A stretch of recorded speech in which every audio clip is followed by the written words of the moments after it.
Previously on TV Tuners. You mean to tell me Kurain's defected to the Soviet Union? Yeah! Who won the lottery? Metal Gear. Stairmaster segments or your life? Choose. Fox! Die! I can't find my tomatoes. And now, TV Tuners continues.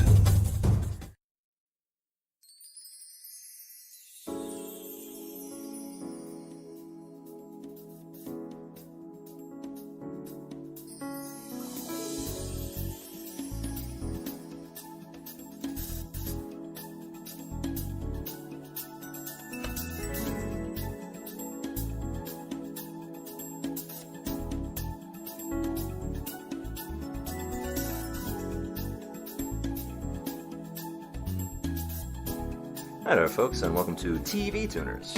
It's a television podcast for the true fanatic. It's a weekly dive in the latest in TV news and reviews. I'm your host, Swanson. With me, as always, is my co-host and grieving widow, Stairmaster. Yeah. Hi. Hello. Oh, hi. You seem very well adjusted after that cry.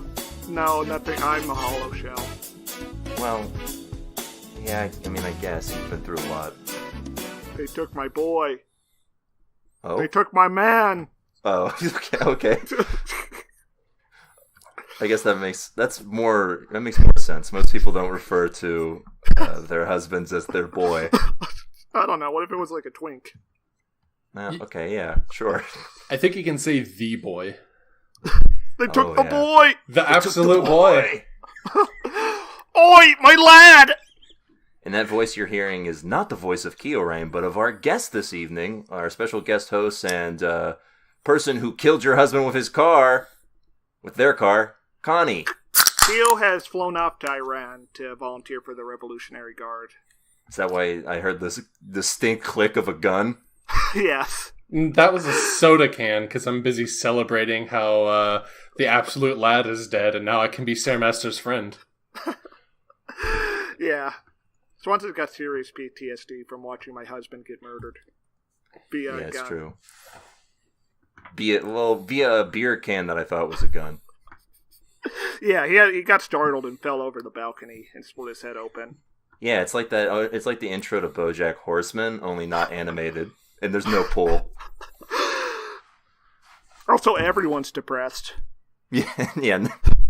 Well, no, that's just normal for BoJack Horseman. Anyway, what'd you guys watch this week? Oh, I forgot. Oh, I saw a Pikachu Pokemon Detective. Oh. I keep hearing good things. Yes, I would say it's like a 3.5, but the whole nostalgia factor. And you know what? The emotional beats at the end worked for me. I cried a little. Who was the sexiest Pokemon? Not Mewtwo. He really looks weird in this. Fuck you. Not this Mewtwo. He looks bad. I will be the judge of that. You saw the trailers. I didn't see him in the trailer. There was a Blastoise. Well, that Blastoise looked really strong. Blastoise was cool too. How was the thigh gap on that Blastoise? It was pretty noticeable. Nice. The big Blastoise, big shell. Connie, unfortunately, Blastoise jobbed super hard. Oh man, I hate when they job the bigger Pokemon for the smaller ones. A real Montreal screw job situation. Isn't that the whole thing though? Like Pikachu killing Onix with Thundershock? Yeah, but no one cares about Onix. He gets X-Pac heat.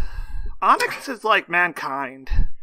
Now, Steelix, on the other hand, that's hotness. Everyone loves Steelix. Yeah, Steelix is too hardcore. That's why he doesn't get any screen time in the anime. They can't afford it. If Brock had a Steelix, he'd be like the main show. Mm-hmm. Every time they try to draw a Steelix, the panels get too hot and burn up. The animation cells are just burning up. Yeah, they can't film it. Anyway, Connie, take a second to introduce yourself and then tell us what you watched. What are your lives? Because I did skip over that. So I'm Connie. I have appeared in a couple of Swanson's prior works before TV Tuners, if you're familiar with any of those. Yes, my artistic period. His adult films. Those as well, yeah. Is that what we call Sandler movies now? Oh, God. And I'm a little out of my element because I don't really care about anything other than video games and furries, so that's fine. I'll get on TV Tuners anyways. I mean, some video games are like television shows. They're long-running serial dramas. Yeah, I love David Cage games. They're so good. Heavy Rain is my favorite TV show. Spoilers, but David Cage games are more entertaining than what we watched this week. Oh, that's rough. It's harsh but true. Yeah. Anyway, anything you want to shout out this week, Connie? Tuca and Birdie. I watched that. Oh, yeah. A thing we almost watched a week previous. You should have. Watch people die slowly. Tuca and Birdie is very good. I feel like I might be missing out on something coming from having never seen an episode of BoJack, but I do know that everyone in BoJack is depressed, as we just said, and nobody... And a horse. Yeah. And nobody in Tuca and Birdie seems very depressed. I think... Or a horse. Yeah. I don't think I've seen anything ever with a higher density of sight gags than Tuca and Birdie has. It's really outrageous. Just like Chernobyl. Yeah. Yeah, there were a lot of sight gags in Chernobyl. a lot of skin-based sight gags going on. Yeah. Yeah, it was really a skin factory, that place. Oh, no. Oh, God, can you imagine if the mutation just caused people to grow lots of skin? Isn't that what that photo is? Just a giant blob of skin, not radioactive yes, that's waste. what the Ellen foot is. Yeah. That's, I don't know, I'm staying up to date on Attack on Titan because my wife loves it, and I'm kind of... You know about the secret reveals of the author, right? No. He's a far-right nationalist. Oh, you know what? In the manga, it's revealed that the Titans are the Jews. Oh my god. I had some vibes because, like, everyone in that... But there's, like, two ethnicities going on in that show, and it's German and Japanese people. Yeah, well, one Japanese person. Yeah, they allow one. Also, the Titans never show up during Passover. And they can't attack on Saturdays. Yeah, which is a big giveaway. I didn't hear about that. I don't know if I have the heart to tell Marlene about that. Holy shit. Yeah, there's a flashback, and you get to see the pre-Titan people, and they're very coded. Oh, wow. That's Semitic. Oh. They got the top hats and the beards. Oh, my god. Golly. Oh, my god. I can't... Do you think that'll make it in the anime? Probably. Yeah. I mean, they made a Terraform Mars anime, and that's basically about blackface cavemen beating up dudes on Mars. Well, I'm going to give a shout out to... I don't know if it's a shout out, really. It's just an excuse to rant. And we'll talk about it later, too, so I'm not going to go super into detail. But I'm going to talk about Game of Thrones. Da da da da da da da da da da da da da. I actually don't know any Game of Thrones music, so I'm just assuming that's Game of Thrones music. Yeah, that's the theme song. Okay.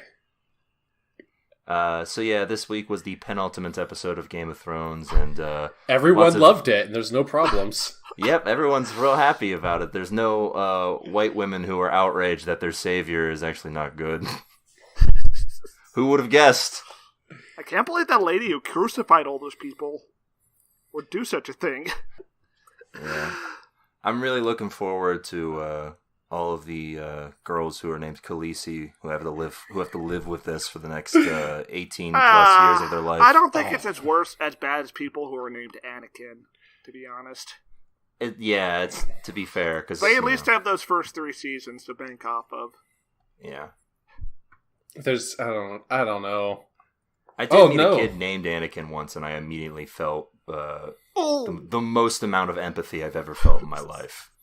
That's a very rough thing to have to go through. Yeah.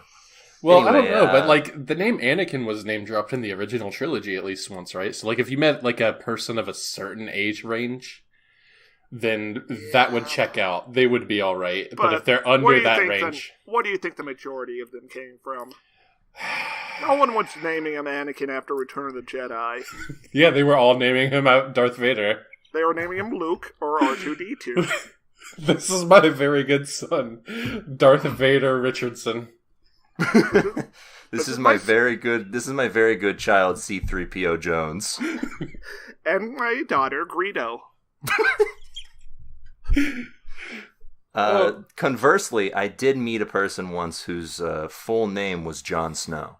Oh, no! That's super normal, though. So he was a bastard?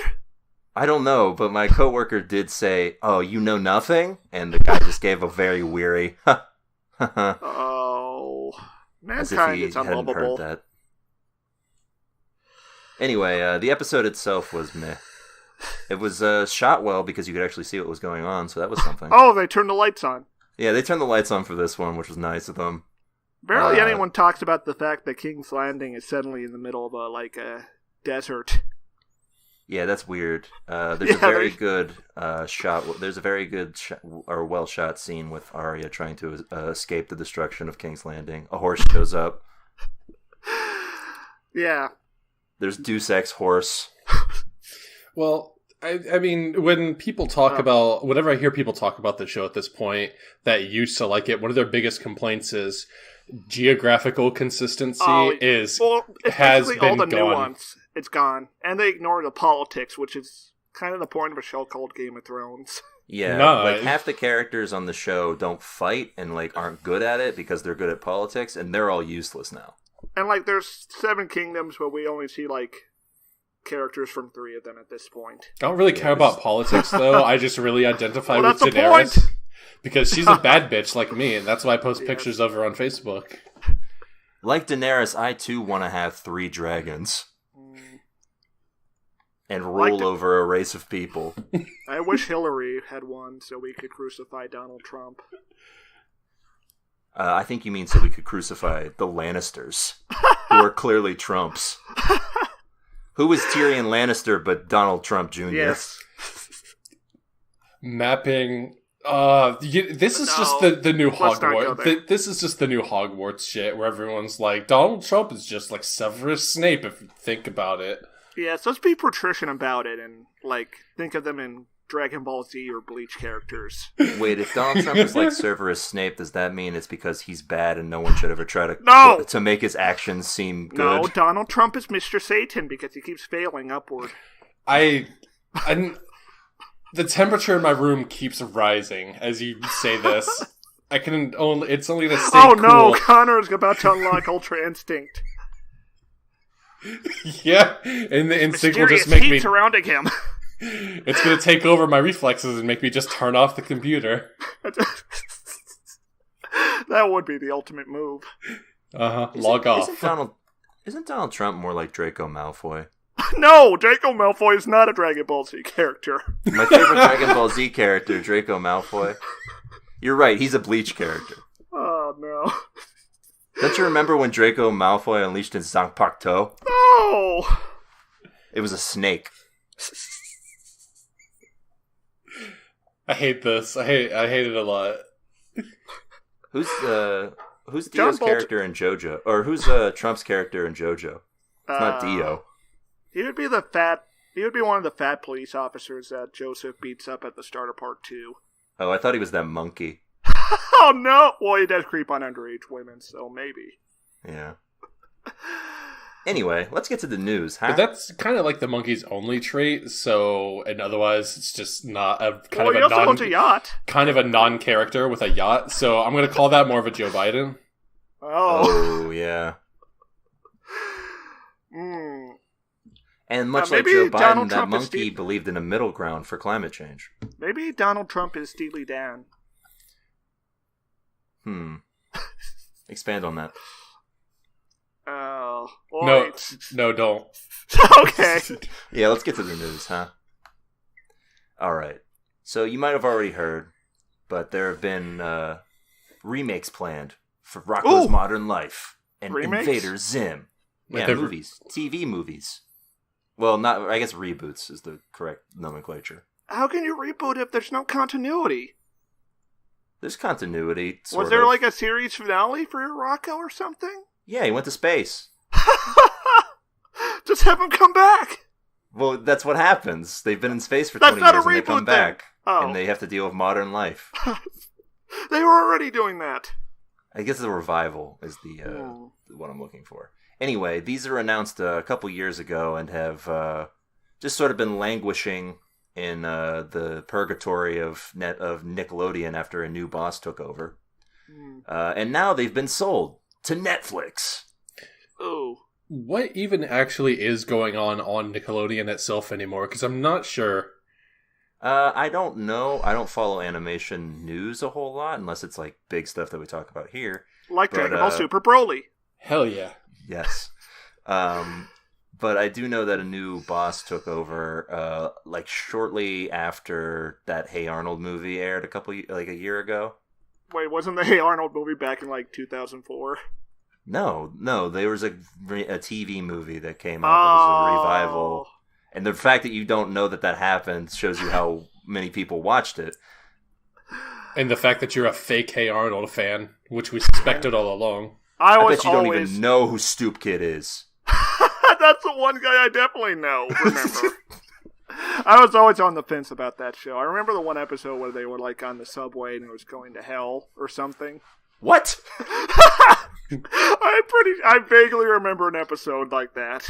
I definitely have seen all of the episodes of Hey Arnold, and I do not remember one where they went to hell. Is this like that Ronald Reagan tape, like SCP? Oh, no!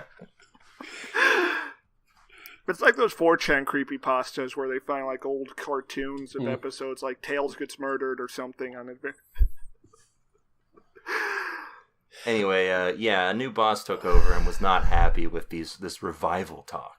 And, hold up. They go to the jungle in this TV movie. Yes, they do. To find his parents or something. I didn't watch it. They already live in the concrete jungle. Did they meet Nigel from... I don't even remember that show. I don't remember anything. Nigel is the only thing I remember about that show. I don't know what any of the other characters... I don't know what any of the other characters look like or what their names were. I can't even remember what the animal sidekick was. I remember there was an episode where the lady met a Komodo dragon. Yeah, that was cool. That episode slapped. I think that's also the only thing I remember about that show. I remember that I saw the Wild Thornberrys movie in theaters, and that's all I remember about that. Yeah, I don't think Nickelodeon's Turn of the Millennium library holds up as well as Cartoon Network's. Yeah, I mean, what do they got other than SpongeBob and Fairly which is a Oddparents? juggernaut, on par with like The Simpsons in terms of cultural relevance. Yeah. And then that's pretty much it, other than like Fairly Oddparents and Jimmy Neutron, I guess. Yeah. No, nobody gave a shit about Jimmy Neutron. I mean, you see people memeing about it, but it's definitely ironic, right? I don't remember anything. I don't think anyone respects Jimmy Neutron. I watched at least a couple episodes of that, and I'm not sure what the appeal is, because there's not really jokes. Or slow your roll, guys. Who can forget the Jimmy Timmy Power Hour? Oh, I do remember that. That was cool, but I mean, the only good half of that is the fact that the Timmy thing, because when they actually did that crossover thing, that was good. I remember the part where the teacher splits an atom and causes a nuclear explosion. Dude, that was cool as shit. Yeah, back to Chernobyl. We're doing it. Yeah, he caused Chernobyl. Yeah, but I think the power rankings go SpongeBob, Ed, Edd and Eddy, and all the rest of Nickelodeon show. I don't feel like ranking the rest of Cartoon Network show. Don't at me. There's too many. What about Time Squad? Where does Time Squad fit in on all this? Oh, that's like a 3.5-star show. Time Squad deserves to only be remembered by that time the Flash cartoon bonus stage references it as something they make you watch in hell. Too bad nobody remembers bonus stage. I remember Time Squad more than I remember bonus stage. Let's watch bonus stage next week. You should. Thinking. Let's watch Time Squad next week. That is like the hardest Fuck recommend. You. Like those early episodes, it's worse than JoJo's Bizarre Adventure, I think. Like getting people on board. Alright, look, we can either watch Time Squad next week, or we can watch The Grim Adventures of Billy and Mandy. Okay, we'll watch The Grim Adventures of Billy and Yeah, Mandy. that show's consistent at least. But we also have to watch that other cartoon that used to hang out with it, with the guy with the bear that had a brain and like a stomach. Of like a mad scientist or whatever. I don't remember the name of that show. Con Carne or something. It was one Chili of those. con carne. It was one of those ones that just kind of like it wasn't even like listed as a different show. It was kind of like when they had the Yeah, that was like what was it like the Justice Lester Friends was going away. The Justice Friends instead of an episode of Dexter every now and then. Yeah, but the Justice Friends were good. They were. It's true. Justice Friends were a good time. If it wasn't for the Justice Friends, we would have never gotten the MCU. Let's be honest. Were the Justice Friends better than the monkey? Yes, definitely. I don't remember what his superhero He was name in space, I think, a bunch. Yeah. The monkey show seemed like way more serious than Justice Friends. Wait, yeah. Now I'm thinking, like, what was that weasel show that was, like, on Cow and Chicken? That one Weasel, isn't it? That one was really weak. I feel like we could spend a whole episode just ranking these shows. Probably. Like Courage would be like top tier S rank. Oh, it's so good! It's so good. Is like that top Ed and 5. Eddie, and like we give a S- to Johnny Bravo. What about Dexter's Lab? Are we hold on. Are we splitting Dexter's Lab into the before and after? I feel like you have to do Johnny Bravo too, because it also had a revival that kind of wasn't was as very good. different. Yes. Yeah. It's really fucked up that even when it happened to me when I was, 9, I still noticed the change in Dexter's I was like, Lab. this is weird. Yeah. There's something off about this. Play the hits. Old Dexter was great because it had the Die Hard episode. Yeah. I remember there was a friend of mine who did not believe that there was like a series finale of Dexter's Lab before it came back. What's our series finale? Oh yeah, the Ego Trip. Yeah. That was great. And they did not believe that was like a thing that existed. Yeah, that shit. I wore out the VHS tape I recorded that on, watching it. Favorite episode of Dexter's Lab, go. Omelette du Varmash. I feel like the one where they have to make the Voltron machine. That one was good. Oh, that's a good one. I think I'm still the biggest fan of the janitor Yanni. Hold on. No, that's a really good one.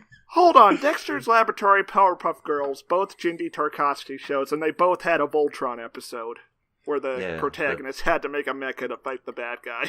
That dude loves Voltron. What I'm saying, what I'm getting out of this is where the fuck was our Voltron? That's what I was about to say. Where's our fucking Voltron episode of Samurai Jack? That was that episode where he was in space and had a jetpack. I guess that counts, sorta. Not enough. Close. I mean, unless the Scotsman was also there with also a spacesuit and a jetpack, and then they combined in some way. Or maybe it's like the end of Furious 6, and the Scotsman puts Jack on his shoulder so he can attack the guy. All right, we got off the rails here. If you want to hear more cartoon chat, wait for another time. At Dan the real Castanella. At the real Kyoran and get into his DMs and ask him to talk to you about cartoons. Wow. Yeah, Kyo is currently MIA. We haven't seen him since he took that ride on a bunch of balloons. He grabbed a bunch of balloons and flew into the air. They said he was heading off to Iran. Yeah, I don't know. Americans. I don't know. Was it Who balloons? knows what that means? Was it balloons or was it doves or pigeons like in Hey Arnold? Oh, well, they were making a bunch of noise. I just assumed they were balloons because they were tied to string. Okay. We should do a cartoon TV tuner spinoff. That's what I've concluded. Cartoon crashers. Cartoon collectors. There you go. All right. Have you not covered animation on this as a main thing yet? Intermittently. Like, the one main one was JoJo, and everyone hated that. Well, wait, I don't remember that. Oh, yeah, we did that back in December. Yeah, we did a JoJo episode towards the end of the year. I've completely erased that from my memory. I guess I was a fake TV Tuners fan. Yeah, wow. The truth comes out. You fucking pony. Discussing Netflix, it's time to talk about two shows that aren't Netflix originals, but still carry a lot of weight for the program, for the streaming juggernaut. Hey Arnold! That's right. Everyone loves to stream. Hey Arnold on Netflix. A recent survey conducted by The Hollywood Reporter and Morning Consult polled 2,200 people to ask them what would make them unsubscribe from Netflix. Turns out the majority said that if they got rid of The Office or Friends. Who are these people? This seems like that CNN poll where they only contacted people via landline. It's 49% of the subscribers between the ages of 18 and 29. So this generation. Young folk. These millennials, man. Jeez. Well, What's the appeal of Friends? They didn't even... They All weren't right. even conscious for it. Okay. Stair, they will be here for you. You're incorrect, Stair. I was a millennial. I watched the end of Friends with my mom, and I cried with her. I actually did also watch the end of Friends with my mom. Yeah, I'm not making that shit up. It was a cultural phenomenon for moms everywhere. I watched the end of Breaking Bad with my mom. Did you cry? These are slightly different tones. Well, nah. I mean, it's sort of similar. Like Joey does kill everybody with a machine gun in the back. My mom got really amped when Jesse was strangling Todd. Yeah, she was like, "Yeah, get him." That's weird because my mom got really amped when Ross was strangling Chandler. Oh no! Why would you? Get Ross? him. You're right. This is a lot closer than I remember. Ross is the Todd of Friends, isn't he? Yeah, actually, that's very. That's eerily similar. Yes, he's like a slightly more adjusted Todd. He's high functioning. Anyway, it makes sense. The Office and Friends are two of the most easily digestible sitcoms that have been around. They are. Like Arrested Development, which is very crunchy. Honestly, I think the deal with that is just because having easy access to those two shows gives you easy access to creating an atmosphere that feels pre-Trump. Yes. Oh, God. And that's all it is. It just, you put those on and you don't really watch them because you've probably seen all of them a million times, but it feels normal. Yeah, I got back into Bleach recently as part of a mental regression. Just to pretend I was back in 2009. Well, there you go. Yeah, I mean, it makes sense. I do that with Cheers reruns where I'll just put that on to feel better about myself. Not because the 80s are great. Or the 90s, for that matter. Let's just sit down and rewatch The Simpsons. Which, good times. Though. Party at Connor's house. Okay, I guess we'll just sign up for the new Disney service. Oh, God. That's right, Disney Plus coming soon to everywhere. Yeah, they're owning everything, which is, there you go, there's your segue. Oh, what a segue, too. Yes, Disney continues its continued domination of everything in existence by buying out all of the shares of Hulu. Take my intellectual properties, Daddy. That's right. Disney tells you that not only are they going to take your intellectual properties, they're going to make you want to rewatch them. Disney is now in full operational control of Hulu, having inked a deal with Comcast that gives them the right to do whatever the hell they want now. So that's fun. But what's the point of Hulu? They already have a streaming service. Hulu would be a place to put all of their other content that wouldn't belong on, the kid-friendly Disney Plus. Oh, you mean like all that porn they make for me under the Miramax label? Is it Miramax? I don't think Miramax is around anymore. What am I thinking of then? Miramax was owned by Disney. Yeah, it's not around anymore. It was the thing. Mainly, I think it's going to become the home for FX, which Disney now owns because they bought Fox. Oh, so that's where they could put, like, the X-Men movies that are all forgettable except for Logan. Yeah, that's right. Or things like Atlanta, which is already currently streaming on Hulu, or other FX shows that I definitely know. Remember that era of superhero movies when everyone's like, Spider-Man 2 is the greatest superhero film of all time? And we thought nothing better was possible? I mean, Spider-Man 2 is still okay. I have this anxiety deep in my gut that makes me I need to rewatch the Tobey Maguire Spider-Man movies. No! But also I'm terrified of what I'll learn about my past if I do. I mean, look, they can't be any worse than the Andrew Garfield Spider-Man movies. So, Yeah, those movies should be in the dustbin of history. I didn't see them because it wasn't Toby. Yeah, I saw the first one and I was like, eh. And the third act was ripping off Terminator 2 too much. Yeah, you'd hate that. Yeah, they were constantly getting the lizard in liquid nitrogen to stop him. Oh, alright, and the guy had a shotgun, just like Terminator 2. But no one blows anything up with a bomb. Yeah. It would be cool if Spider-Man just shot the lizard point blank with an M16 at one point. And then took a dip in some lava. Yes. Anyway. Well, that is basically Into the Spider-Verse. I mean, spoilers. Wow. So do we have, are there anti-monopoly laws? I thought there was supposed to be. We have monopoly laws. Like antitrust which allow laws. monopolies to continue. Okay. The only laws that exist are the ones that are enforced. That's true and painful. But on the bright side, we'll get to see Darth Vader fight Iron Man. Oh, wait, no, we won't. Yeah, we'll get to see Darth Vader fight, the really loud guy from Inhumans. Yeah. You mean, Loud Boy, everyone's favorite superhero. He drives around in his car and listens to loud music. Anyway, according to Variety, under the deal, Comcast will continue to license content to Hulu through late 2024. However, as soon as next year, NBC Universal will have the right to pull back programming previously licensed exclusively to Hulu. And by 2022, NBC Universal will have the right to cancel most of its content agreements. Which means probably a streaming service from them, because you're never free from the hell of multiple streaming services. Luckily, we'll probably all be dead by then. It's okay. But right before we die, it'll be like we have cable TV again. Yes. Everything will feel normal. Yeah, sometimes I have dreams about having a television in my room again. Like, just this weird nostalgia feeling. I mean, I have a television in my room. Yeah, me too. But do you use it to watch TV that much? Yeah. I mean, yeah, if Netflix counts as television. It does, because that's mostly what we review on this show. Yeah, I guess.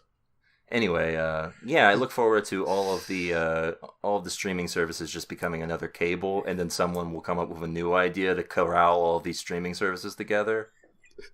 And then that will fracture again, and we'll be in this endless loop for the rest of eternity until we're all dead. Maybe movies will just become movies again instead of vaping television, and then we'll just go back to watching movies. What, you don't want to watch a 74-hour movie? That's just what this TV series is, man. Not unless it's directed by Vince Gilligan. When I'm watching Cheers, dude, it's like a 100-hour movie. Yeah, and it's already done. You should totally get invested in that 74-hour movie called Game of Thrones. They're not going to drop the ball at hour 71. Yeah, I mean, come on. You could just read the first 3 books and make up your own ending in your brain. Connie is really killing it with these transitions.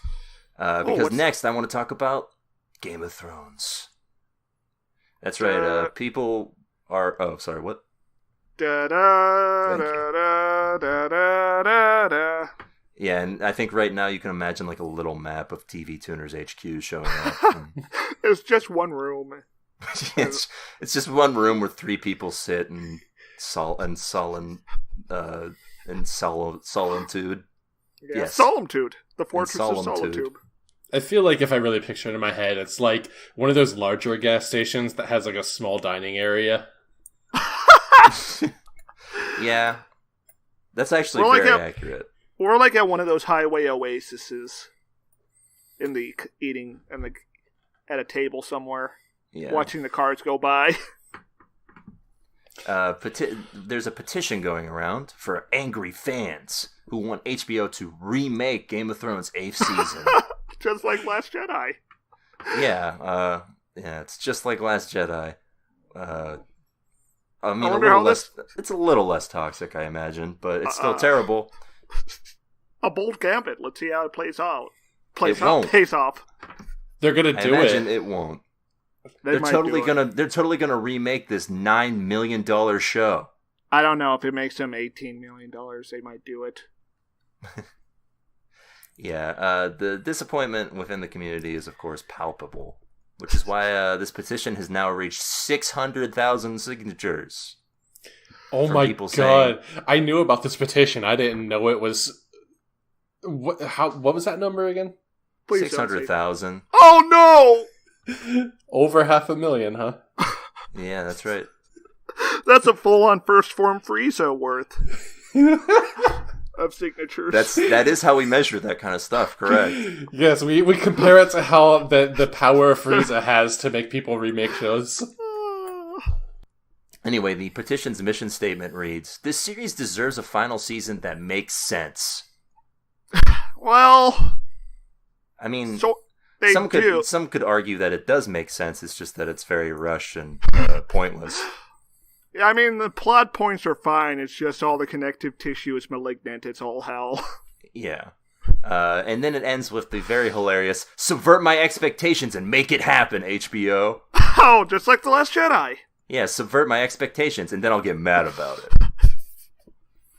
But that's the thing is, like, we everyone that feels like they had their expectations subverted, I'm looking at the clips I've seen of the character that they're mad about, and I always felt like this is the character that they were invested in anyways, and just as soon as the camera... were definitely heavily implying this was going to happen, but the TV show made her more heroic.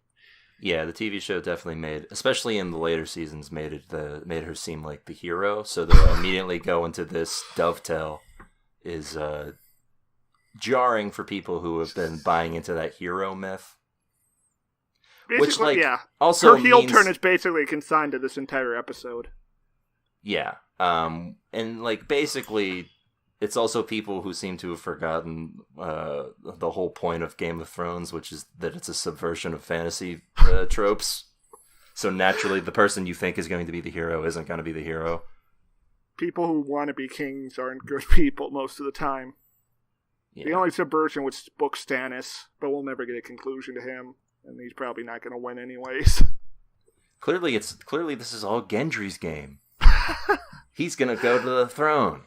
Oh man, I saw the spoilers for this week's the finale. Oh boy. Yeah, it's pretty stupid. And there's still no ice spiders. Blink twice if Jon Snow makes it to the Iron Throne. I'm not blinking.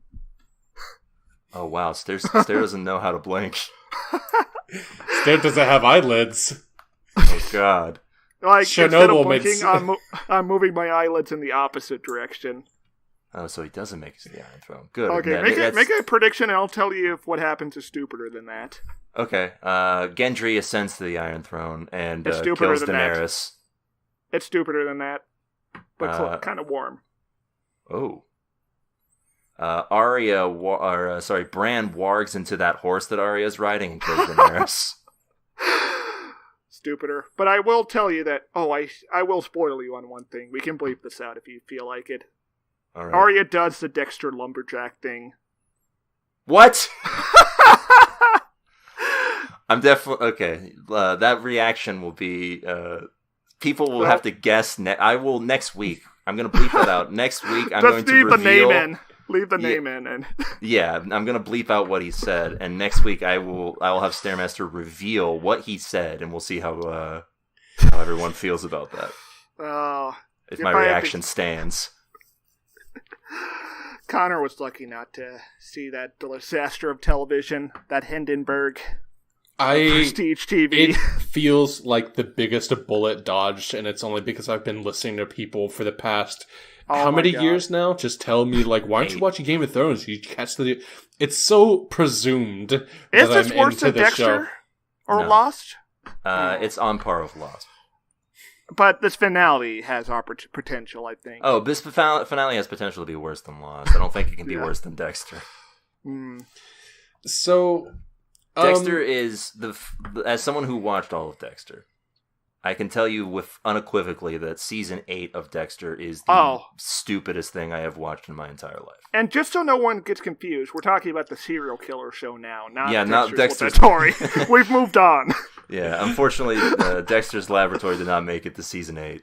Those aren't related? I thought that was a direct continuation. No. Oh man, Dexter's a good boy. He wouldn't be a murderer. If he was a murderer, he would never. There would be like no threat of him getting caught. Yeah. Well, actually, that's true to the show. Too. Oh, actually, Dee Dee would ruin everything for him. Yeah. I mean, he's an angry, isolated tech capitalist. That screams serial murderer to me. No, he's not a capitalist. Sure, he is. He just wasn't old enough yet. His grandpa invented free energy. That's like the opposite of capitalism. All right. Do we have that free if energy? anybody was a capitalist, it was Mandark. Yeah, Mandark. His name is Mandark. Of course he's capitalist. Okay. Anyway, what was I even talking about? Oh, Dexter. It's terrible. Don't watch it. Watch up until season 4, and that's the good ending. Just watch The Shield instead. Game of Thrones, also terrible. Don't watch it. Yes. No, watch up to season 4, and that's the good ending. Oh, I guess they are similar. Just watch the 4th season of 24. You'll laugh and have fun. How did season 4 of Game of Thrones even end? Season 4, it ends where the 3rd book ends, with Tyrion going out, running away. Oh, that's a good enough ending. Yeah, just and also the battle at the wall. Yeah, sure. Good enough ending. So, I think the petition news is... the petition news paired with the... you know what? I haven't actually looked at it. I've just heard about it from other people. Oh, no, I meant what does it say about our society? Oh, that compared with the fact that everyone is it pronounced Daenerys? Is that how you say it? Yes. Yeah. Okay. Who cares? It's the fact that we got 500,000 signatures of angry Daenerys fans tells me that white feminists are the most entitled consumers of media. Yeah. Well, not liberals. Not feminists, liberals. Well, white feminism, I guess, just means liberals. There's plenty of socialist feminists out there that are complaining about Game of Thrones right now. It's like upper-class wine mom feminists. The manageriate. Yes, the barbecue Beckys.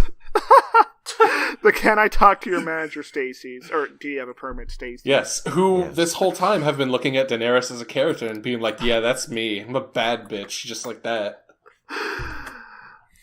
Yeah, they have bumper stickers on their cars saying "Careful, or I'll smoke ya," and it has a picture of Daenerys on it. They've got like a hologram. They got like a holographic bumper sticker of that one guy getting nailed to the cross. They all have like the same Facebook post a couple times a month. That's like, yeah, I'm really nice to my friends, but if you stab me in the back. Yeah, you're a fake friend. They also are really and there's like for some reason Tweety Bird is on it, and he's just like, oh man, I would see the Game of Thrones Bugs Bunny cross mashup. And their petition is going to succeed, and then they'll control all media. Porky Pig would be Robert Baratheon. Yeah. Sometimes they do. Sometimes they'll post something on Facebook where they go, "Sometimes I get a little crazy," and then there's a picture of like a minion. Oh no. Holding a banana. Like it's a gun? No, minions just love bananas. Bananas. Anyway, let's move on to a segment that we usually reserve for Stairmaster, but this time it's for our guest Connie. It's the Connie Minute. Hit the theme, Stairmaster. Work that sucker to death. Come on now, work that sucker to death. That's right. So how this works, of course, everyone knows. We are just going to let Connie go for a straight minute. I'm sweating. All right. Well, get ready. Here you go. What do you got for us, Connie?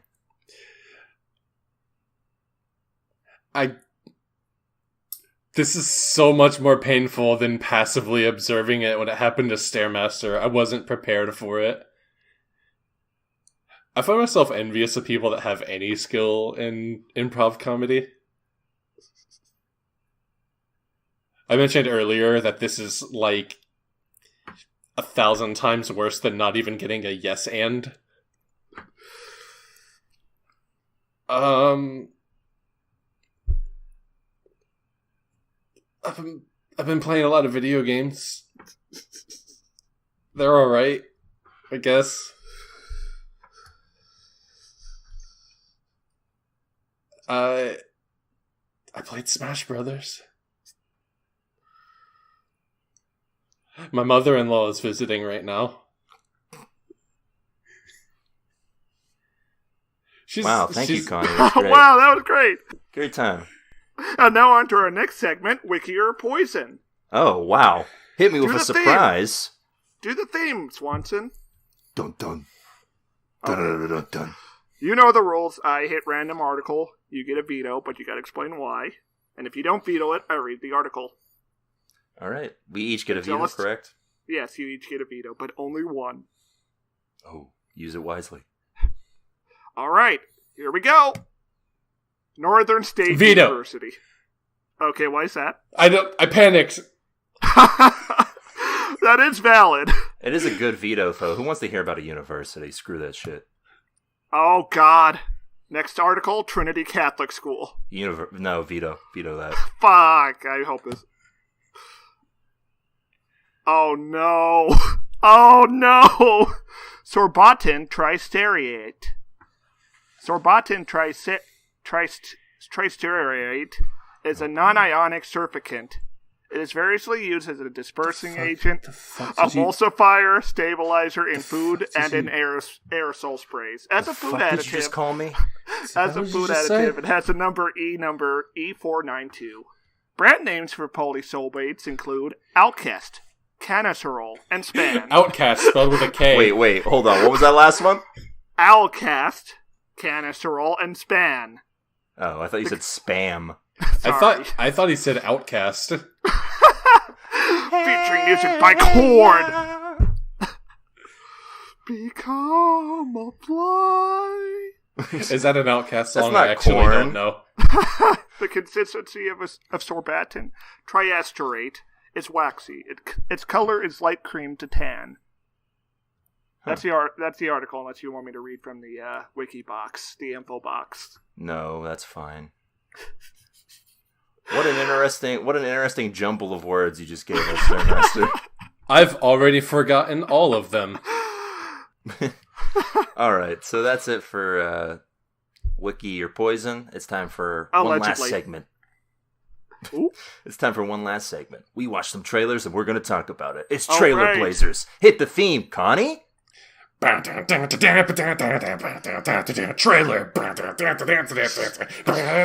Blazers. Well, that sounds more like Korn. I don't know. They're all on Dragon Ball Z movies. That's what counts.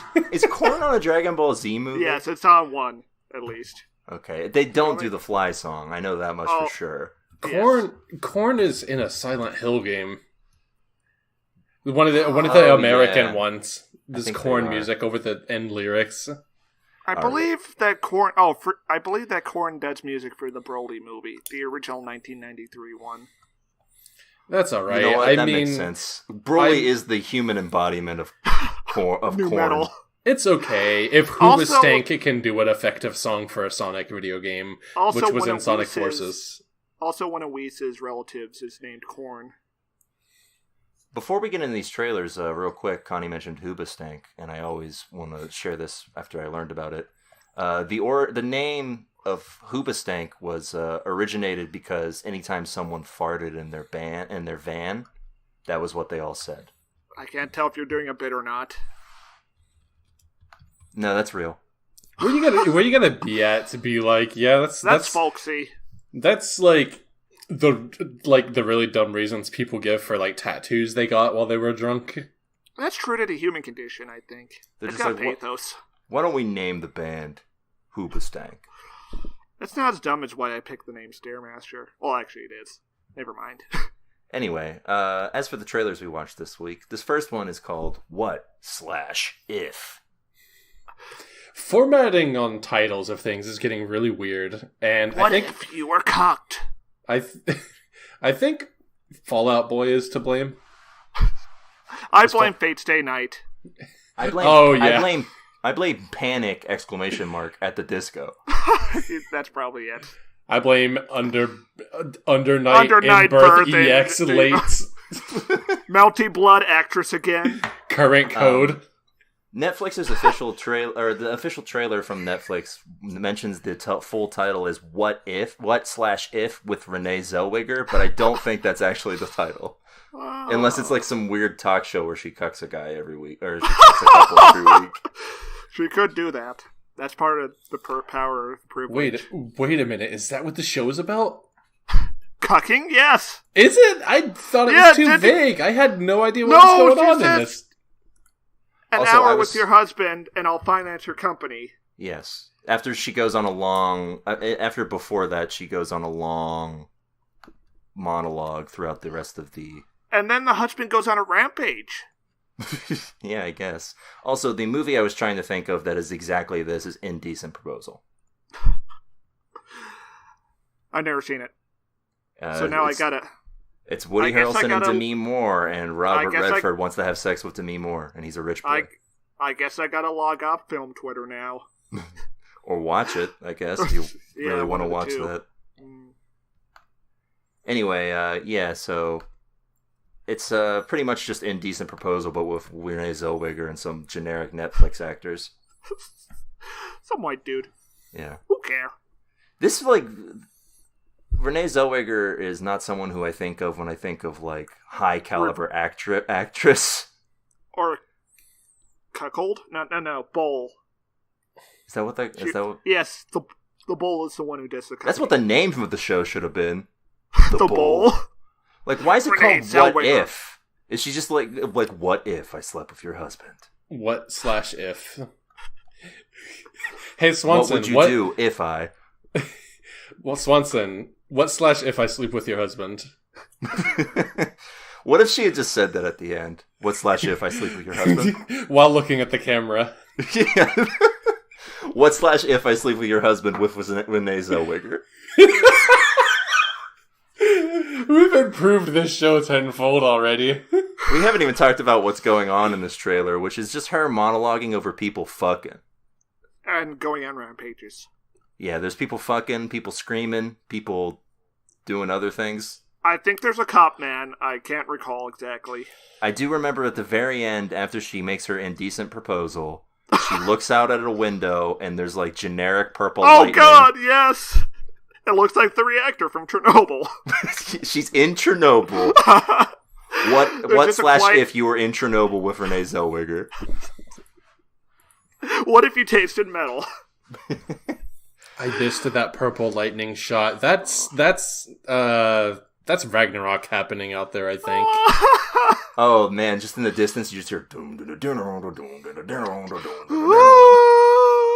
yeah, that'd be dope. I still get hyped thinking about that scene. It's one of the best things the MCU ever made. Anyway, unfortunately, nothing on what/if with Renee Zellweger will probably be as good. I don't know. There's a scene with archery. Maybe someone will get murdered with a bow and arrow. Oh, just like Fate's Day Night. Wait, Revenge creator... Revenge! Okay. Man, I saw a little bit of Revenge, too. Why is there such, on this episode of TV Tuners, such a running theme of, horrible people characters that wine moms are gonna love and relate to? Well, that's just a lot. That's just a genre of television now. And it's seeped into, every I think that's portion. what the show we watched is for. Yeah, it's also all of the programming on broadcast network ABC. See, what is Modern Family but a bunch of people that white wine moms love? Anyway, we did watch another trailer, one that is for a show that's very familiar to everybody. It's Black Have you ever heard of a computer? No, what if that computer? This computer has a gun.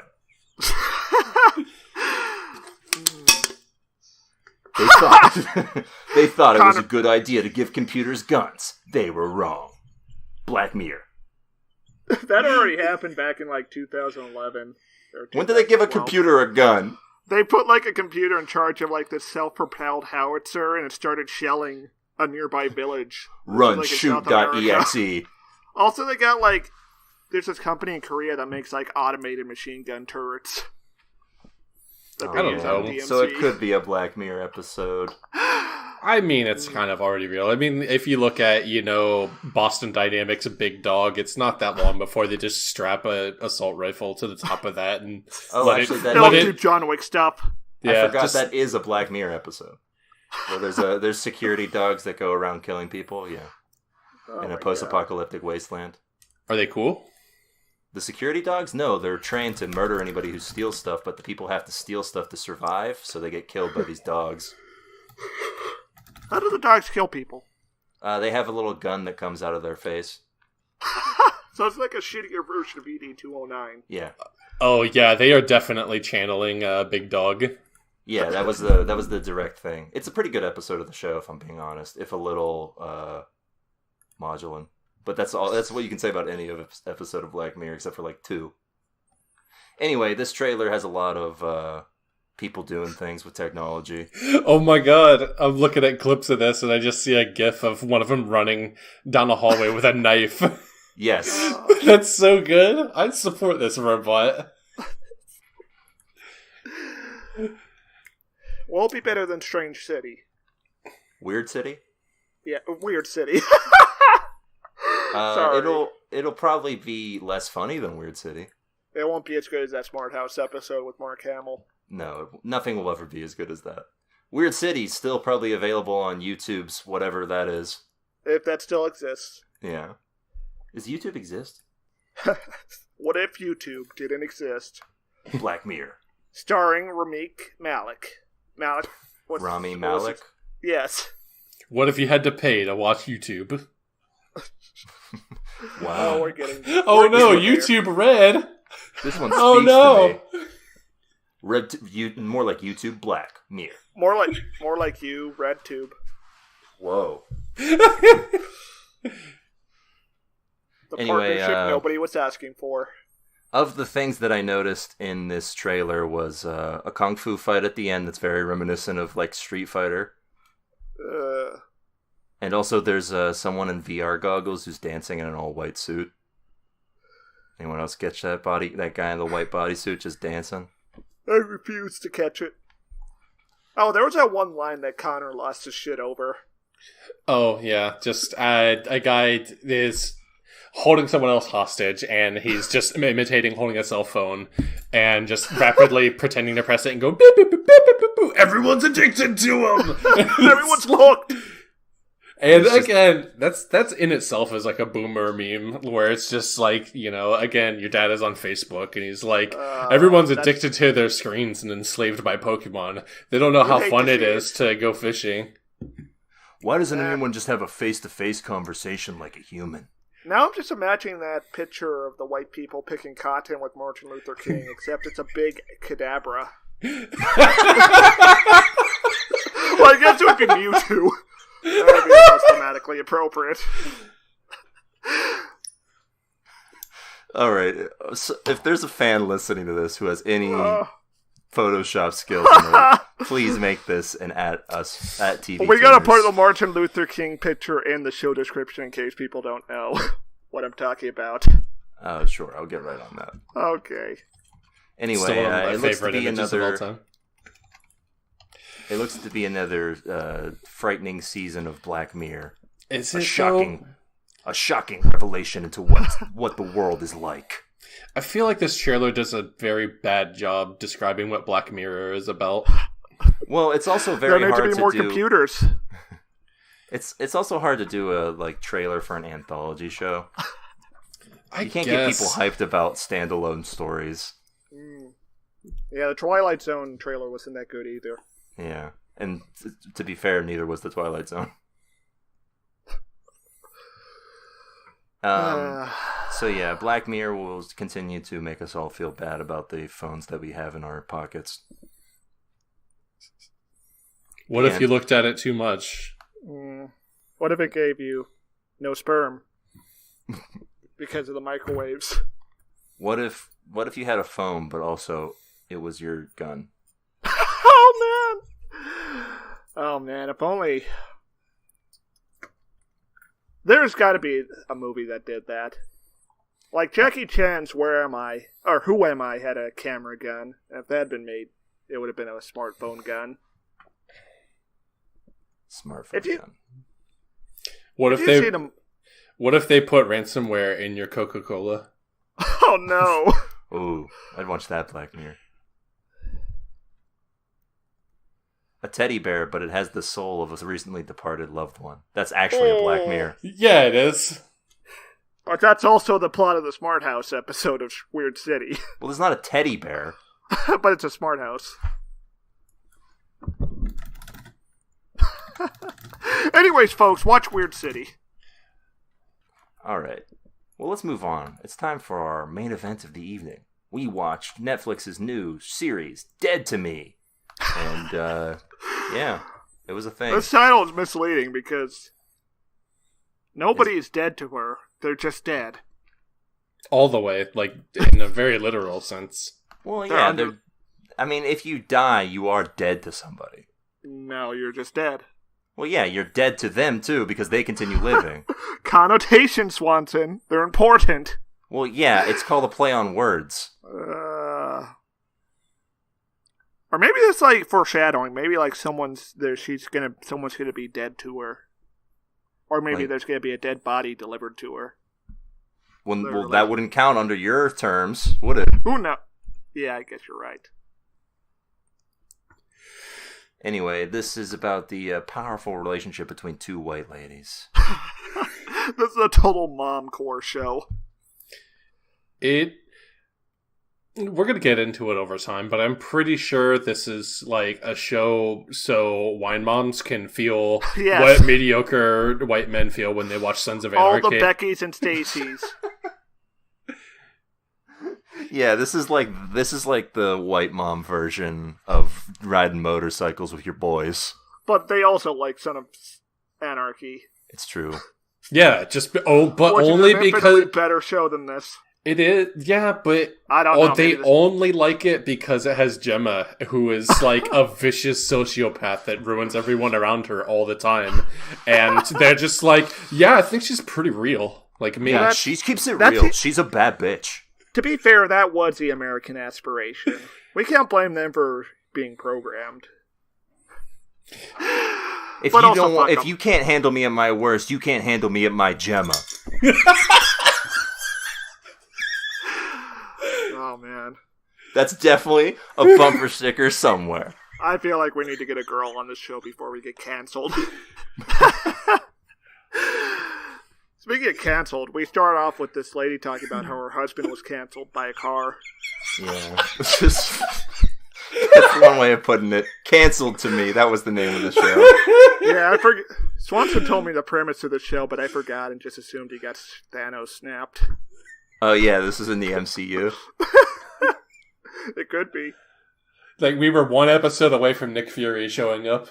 Oh. So, you thought you could murder someone and get away with it? So, Judy, your killing skills are what this country needs.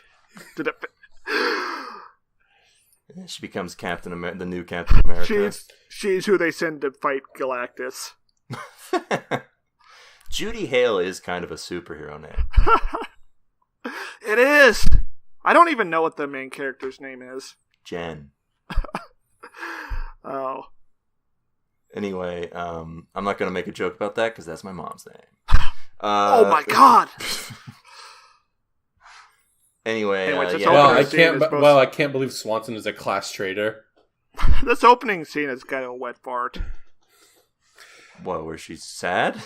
Yeah, she just tells off her friendly neighbor. And she just looks like a jackass. I don't see why we're supposed to sympathize with her at all. Well, I mean, she's grieving, but... If you have ever been grieving, you can definitely relate, at least to the sense of, like, a lot of people treat someone that's grieving really weird and bad. Yeah. You're right. And that part of the show is really... I think there's some parts of the script that are alright, and that is one of them, where it's just like... grief counseling meetings and your neighbors loading you down with like 10 tons of food. That's that's why I think if the show had kept that sort of tone that it has in this first episode, it'd be better. But she drops all of this in the second episode. She's nothing like this again after this first episode. Can we talk about this grief counseling meeting? Yeah, sure. Did you all see those Pop-Tarts? What the fuck? I saw the Pop-Tarts. You don't want Pop-Tarts with your coffee? No, especially not when it's outdoors. I'll dip my Pop-Tarts in my outdoors coffee, thank you. I already feel gross enough about eating Pop-Tarts. I don't want to eat Pop-Tarts. But now I'm like having intrusive thoughts about bugs getting on them. Well, they're you individually fight a seagull wrapped. for your Pop-Tart? They're individually wrapped, it's fine. Yeah, but then you unwrap them. Yeah, and then you eat it. You don't put them on the ground. Yeah, after that, not... you eat them. Intrusive thoughts are not exactly rational, okay? That's completely fair. Okay, let's continue. So Anyways. we get sort of a meet-cute between Jen and Judy, where... Who's wearing this Charlie Brown-ass shirt? Judy, yeah. Judy shows up and is being all like... And she's quirky. She's quirky.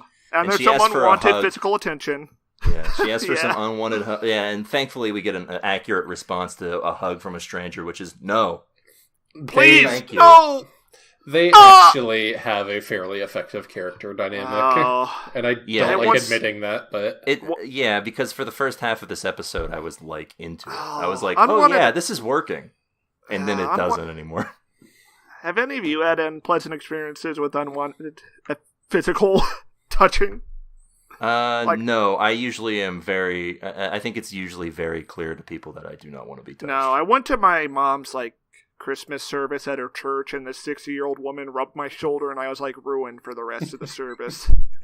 Oh, yeah, churches are from behind. Churches are a bad place to be if you don't want to be touched. Yeah, that's how I can emphasize. Also, that sounded worse than I wanted it to, but it's also not wrong. Okay. No, yeah. Anyway, depends on your type of church. Anyway, we get a deeply relatable toilet cry later. I don't cry on the toilet. I just mope. What's this actress's name again? Yeah, this is Christina Applegate from 90s television stardom. I don't know anything about her. All I know is that whenever I hear that name, I think of... Wasn't she in... No, I'm thinking Christina Hendricks. Never mind. Yeah, she's Kelly Bundy from Married with Children. Yeah, whenever I hear that name, I have no idea who she is or what she's in, but it just makes me think of K.A. Applegate, and then I'm wondering... where the hell is our modern Animorphs TV adaptation? Because that would be hot. Oh. That would be the good shit. I just think of that lady getting her head blown off in Drive. Yeah. Good times. That would also be an Animorphs, probably. For young adult fiction, Animorphs is one of the most hyper-violent things ever. I barely remember it. I don't remember anything about Animorphs. I think I honestly fucked more with the Young Jedi Apprentice books than Animorphs as a kid. Yeah, definitely, for sure. Man, remember in Animorphs when they have to get to an underwater sea lab so they turn into dolphins, but then they get attacked by sharks, and one of these children that is a child who is tasked with this project gets chewed in half by a shark, and they have and they go into, in this young adult novel, they go into detail about his guts are hanging out, and they have to, talk him through morphing back to a human because that heals you, while also swimming their friend up to the surface so he doesn't immediately drown when he turns back. How late into the series was this? This was book 4. Fuck! Oh, man. Animorphs is the realest shit ever. Wow. Yeah, there's nothing like that in this show. And they just have to spend a while, before they even move on, just dealing with that one friend being oh, they're completely traumatized. We need to take a breather before we get back to the job that we have to do. I would just be, ruined for the rest of my life, probably. Yeah, they all are by the end of that series. Anyways, enough about Animorphs. Another person who's deeply ruined is Christina Applegate's character. She's so ruined that she has to call Judy just to sort of help the time go by. She literally has her stay on the phone while she goes to sleep. Yeah, which is one of those moments that's endearing to this friendship. I do that with people I've met. I do that with people I met earlier that day. Also, we got in between this, we got introduced to the shit kids. One of them is this bootleg Malcolm in the Middle. He does look like Frankie Muniz. I have that in my notes. And this other one kind of weirds me out. He seems way too smart for his age. He seems like a young Sheldon type. He's also got like... I feel like he's got an Oedipal complex. Well, see, no, what he is what I like to call television kid, which is a kid that an adult wrote with no sense of how kids talk. They were never kids. Yeah, they were grown in a tube and thrown into the writer's room. And then we called them boomers. Yep. They can't remember their childhood because of the leaded gasoline. Anyway, so these two ladies bond, and they get a strong bond, but you don't want to hear about it here. Anyway, Judy kind of comes off as a reply guy in her mannerisms here. In her interaction. Did we mention that the protagonist has a total "can I talk to your manager" haircut? You know the look. You've all seen it, fellas. Just the fellas have seen it. Boys! You ever see someone with a haircut? Am I right? Anyways, Stairs trying out his Tim Allen routine. Next, they hang out in her outdoor living room with the television. And I'm just thinking guillotine. Oh, that's it. That is the moment where, like, we didn't really get, like, a good look into what their lifestyle is. But these are some bougie bitches. Yeah. Well, I mean, one of them is. Judy doesn't seem that much like one because she doesn't have a house. Well, it's not her house. She doesn't own that house. She used to live there, though. 50% of that house. She was not married. She lived in it. I mean, yeah, I guess anytime you've lived in a house, it's yours. Yes.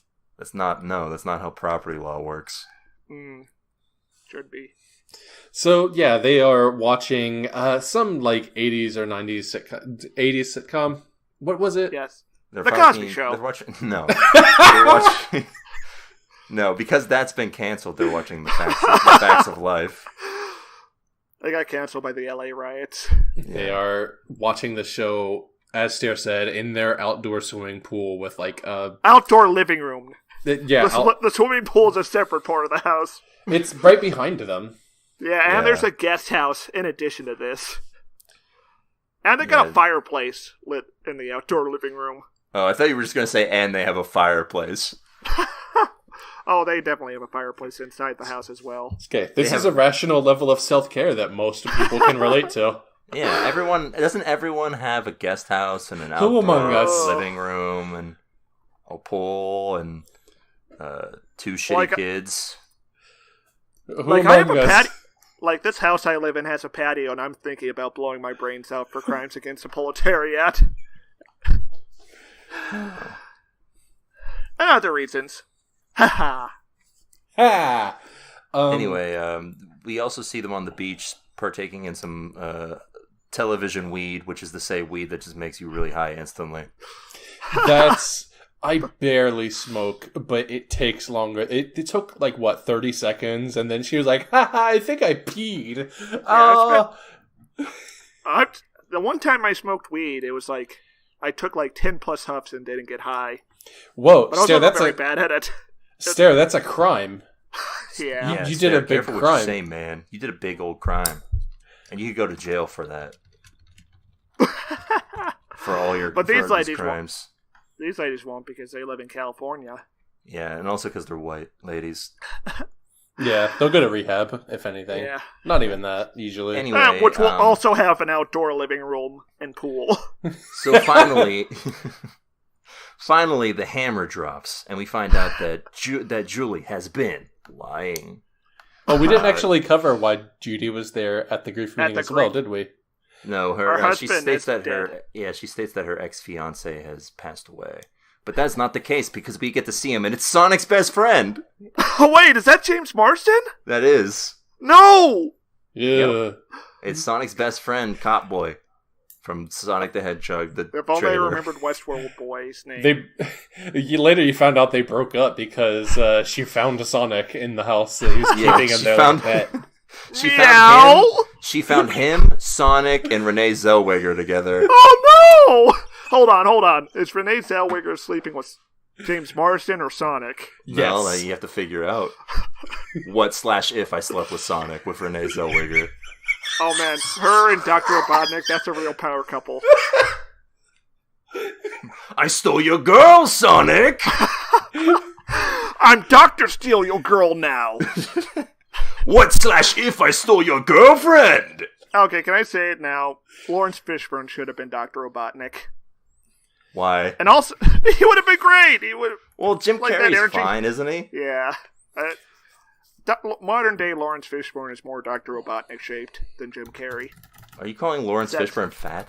No, it's just, up there in the age, and, your body gets rounder as you get older, usually. Okay, but Lawrence Fishburne normal. could not realistically do the mustache.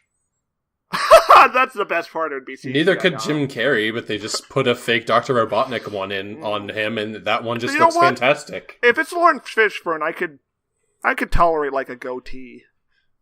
Yeah, listen, a beard. Honestly, we just need to go back to the Fan Sonic movie, which had DJ Hazard. DJ Hazard played Dr. Do you know Robotnik. How many in mad that? fans we would have if they had a black Dr. Robotnik stare? I don't think the world's ready. I don't know. I think it cancels out because Dr. Robotnik's already a feminist, so the chuds hate him. Yeah, true. Also, they should have used Prince's 1999 for the trailer if they wanted 90s nostalgia. That's not a 90s song. It is. Well, it's a 1989 song. And Yeah, that's basically count. the 1989 to 1994 is the era of Sonic. They should have used Prince's Bat Dance. Oh, that would have been interesting. Anyway, yeah, so she meets Steve, the James Marsden's. I didn't realize that James Marsden because he was a total hunk in this. That I did not. Is he a total hunk in this? He's far more attractive. Think so. He's more attractive than everyone else, than all the other men in the show. Well, one of them's, I guess. I thought he was very mediocre looking, and I just remembered my show note. Earlier, when they were sharing pictures of this husband that supposedly had passed away, and then we later found out hasn't, they both agree that he's hot, just like JFK Jr. And it occurred to me that I don't know what JFK Jr. looks like, but I know he has a reputation for being hot, so I Google image searched him, and wow, that's a letdown. What a mediocre man. All I know about him is how he died, which was this crazy operation that involved radio-controlled B-17s being kamikazed into Nazi bunkers. Yeah, it's like the same people who say, who's the new Kennedy kid? The new Kennedy on the block? Oh! That Ron Weasley looking... Yeah, they that say a lot of people say he's hot, and I don't get it. No, he's not. He's an abomination. New Kennedy on the Block sounds like a bad sitcom on CBS. So turns out it could be like the TV spinoff of Chappaquiddick movie. Judy's ex turns out to be JFK Jr. and he's not dead, and also is living in a house that makes he owns. He lives in a palace. Yeah, he lives in a palace. Actually. A palace in the Palisades. It looks like John Wick's house. Yeah, actually. Yeah, but he bought it. Do you think he bought it off John Wick? No. It got blown up. John Wick earned his house through hard work, unlike this guy, probably. What if James Marsden's character was an assassin? What if James Marsden's character was played by Kino? Hold on. What we learn later is that he kind of is. What? Well, go on. Expand on that. We'll get to it. Anyway. I guess I just latched on to Steve because he was the only character I could root for in this show. Stair only latches on to the male characters on these shows. Well, I wanted to latch on to Judy. She had big breasts. No, that's empowerment. I mean, Judy's, I guess, whatever. She's stacked. Good on her. So Steve. He's also got big badonkadonks. He's been hitting the gym. Yeah. You can tell he's packing. Anyway. So we get a little bit of drama between the two. Jen freaks out at the next meeting. And for some reason, everyone in the support group's all like, wow, you need to calm down, all right? This person lied to you, but it's fine. Kyle is very on her side. She's like, come on, man, just hear her out. Oh, God. Wait, please is that what bleep this guy's out. name is? Kyle? Yes, his name is Kyle. Is that what? Oh, because that's what she calls him, I guess. Yes. Why, you think she called him it as an insult? Well, no. Kyle! I didn't hear him. I didn't hear her go, all right, whatever, Kyle. Like the rant that what is not Judy's name? I've already Jen. Not Judy. The We'll just rant, call her that is not a Judy. total. the rant that not Judy does to Judy is like one of those like epic soul destroying rants that every wine mom has wanted to do because someone inconvenienced them at the grocery store. Yeah, I feel someone like cut we him all off in fantas- traffic. We all fantasize about telling people off like that deep down inside, I think. Like, And then when it actually comes out, it's just, you no. Oh no! And then you And then poop you your shit pants. yourself. Ah! You have to rush to the bathroom. Anyway. Yeah, you know how it is. My man laughing. He laughing because he know. Yeah. That guy poop his pants, he know. So yeah, this is labeled as a dark comedy, although I don't really buy that. This is more of like a melodrama with occasional comedy in it. This reminds me of that show, The Big C. Oh, that's a I bad think show. I saw one episode of it because after me and my dad watched Breaking Bad, my mom was like, "Oh, we should watch this. I think you'd like it too." Because cancer? Yes. And I couldn't Oh. understand that lady's motivation for just lying down and dying. But now in 2019, I totally get it. Yeah, but those were better times, presumably. Yeah, the 1990s were basically the peak of civilization. I mean, You laugh, but not really. for Western civilization. I guess. All right, so Judy tells her real lie, or her real truth. I thought it was a lie at first. She lives her truth. She tells her truth, which is that her ex-fiancé didn't die, but they did break up after several miscarriages. 5. That is a lot that could strain a relationship. And also very specific. But I feel like they're so rich, why didn't they like just have another lady? That number is calculated to make sure you understand. Yeah, Judy got it real bad. Got 5 miscarriages. There's no ambiguity to the number 5. She got 5 miscarriages and didn't even get arrested for one of them. Off the hook. Well, it's California. Baby murder gets you a tax credit. And that's what they call it. So... These Californians, they're doing it. The baby. It comes They're out. putting the babies on an altar and tributing them to Moloch. It's terrible, folks. It's so bad. Beautiful. These beautiful Aryan babies. The Californians, I've seen them. They make golden statues to the babies. To Moloch. They put their babies on a pedestal.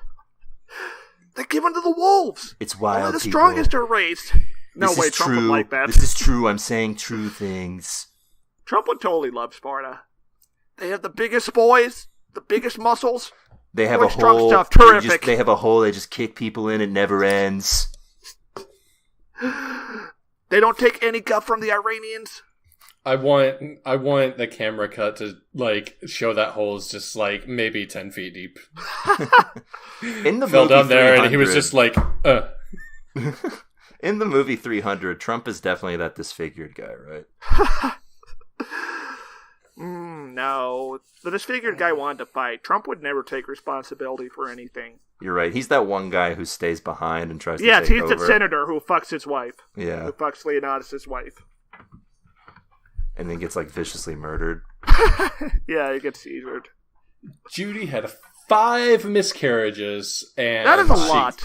She came out about that, and Hold on. then she Why runs don't away you crying. stop? Why don't you stop after 2? Can't you, like, implant your embryo in another woman nowadays? Isn't that a thing? You can, but I mean, They could have afforded it. How could With they that afford house. it? You know, Yeah. I They mean, only come have on. 5 bedrooms. yeah, that's where all their money went. They couldn't.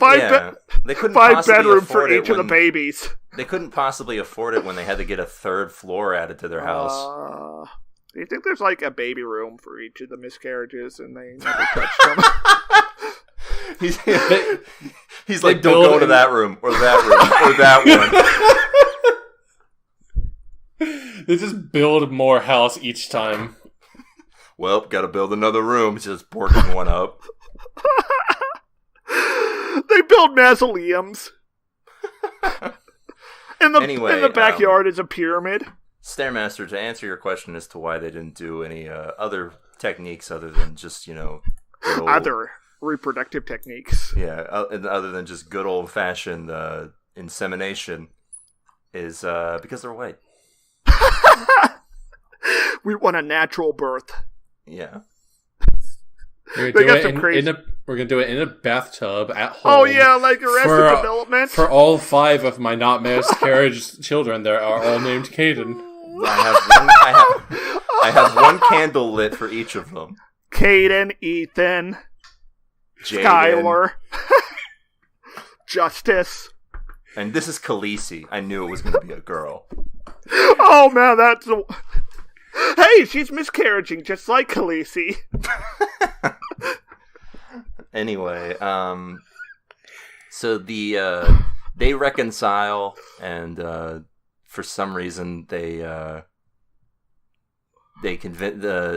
Judy convinces not Judy to let her move into her home after a couple weeks of knowing her. That's bizarre. And after having just majorly lied to you. Where does the trust come from? It must be the lesbianism. It's the weed. Are we sure it's not because Judy's stacked, as Stairmaster said? Yes, I think and that's Jen what I mean. Noticed, and not Judy has noticed this? Jen has noticed this. Well, yeah, that's not why Judy. she let her back. Oh no, Judy's completely unaware of the concept. No, not Judy, it's Jen. Yeah, Judy does not know what breasts are. She never had it explained to her. Anyway, so we get the very end of this, which is the big twist, which is Judy goes to a storage locker where she just keeps an old car. Rookie mistake right here. You never keep the murder vehicle. Oh, no. You throw that thing in a swamp. Yeah, you push that into... No, you... You go to Louisiana, take the plates off, and throw it in a swamp. I bet it's very complicated to get rid of a murder car, to be honest. We're led to believe that this is a murder car because earlier we established that not Judy is constantly looking at any cars with a dent in the front of them because she's personally investigating the car-based canceling of her husband. Thank you for that. Bringing it back. It was a really good one. It needed a callback. And then we see that there's also a dent in Judy's weird storage murder car, which and also blood stains, because wow, that's just laziness. You didn't clean the blood off. And also at the end of the episode, a flashback to murdering her husband. No, that's the beginning. Presumably. Yeah, that's on the next one. And no, it's a cliffhanger. The end of the episode is the flashback. We get a second one in episode 2, where more information's revealed. Sort of like Detective Pikachu. I think they were both in episode 2, but in either case, the flashbacks are bad because I think just showing the car after the foreshadowing of what it means to have a car dent in your car and then zooming in on this dent ominously is... I'm not even sure that it's her husband getting hit by the car. I feel like that's going to be another plot twist. They're gonna pull out and it was actually someone else getting hit by a car. It may be, but it bothers me so much because what it already did, it's just showing the car, is the least subtle thing ever. And the show otherwise doesn't have any flashbacks. It's all told extremely linearly. But then flashbacks just for this happen anyways, which feel like the show going, hey, idiot, this is what this means. Well, they also do this for Judy in the hospital, where at first she's in the hospital and you assume it's because her ex-fiance or her fiance died. And then she's in the hospital because she miscarried, complete with very obvious blood stain. Just so just in case you just hang out in the lobby after the miscarriage with blood stains. You just see a dancing skeleton. Yeah, just in case you missed what miscarriage means, I guess. Oh man, can you imagine if there was a nightmare sequence where a skeleton came out of her while she was giving birth? When it's like Cronenberg's The Fly. Yeah. Did that happen in Cronenberg's The Fly? Well, the lady gives birth to a fly monster in a dream sequence. Oh. Like that episode of The Cosby Show where the dudes give birth to a ham sandwich.